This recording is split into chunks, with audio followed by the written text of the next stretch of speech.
Hello there! Welcome to Sofia Pablo's YouTube channel.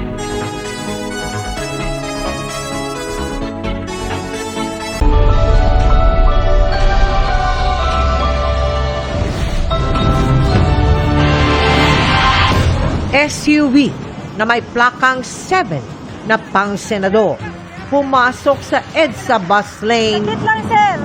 Naabante mo eh. Saglit lang. at akmang mananagasa pa ng enforcer na sumita sa kanya.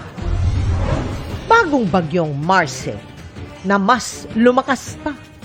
Posibleng tumbukin din ang mga lugar na dinaanan ng bagyong Leon at Christine.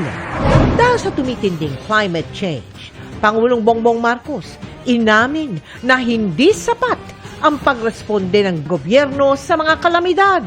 It's never enough. It's never enough. I wish we could do more. Exclusive. Nabistong mga pekeng vitamin C para sa mga bata. Sa washing machine ginagawa. At Kobe Paras at Kylie Alcantara inamin na officially dating na.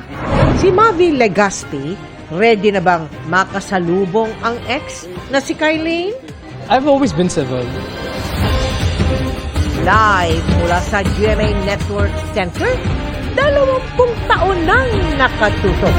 24 oras. Magandang gabi po, Luzon, Visayas at Mindanao.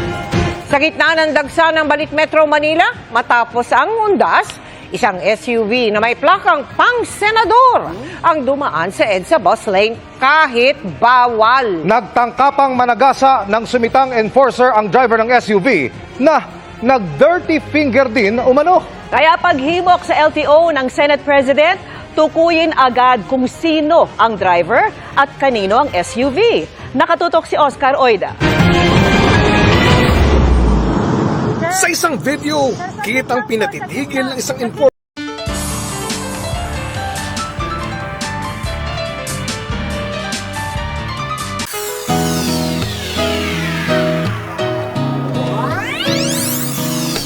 Thank you for watching and listening to Sofia Pablo.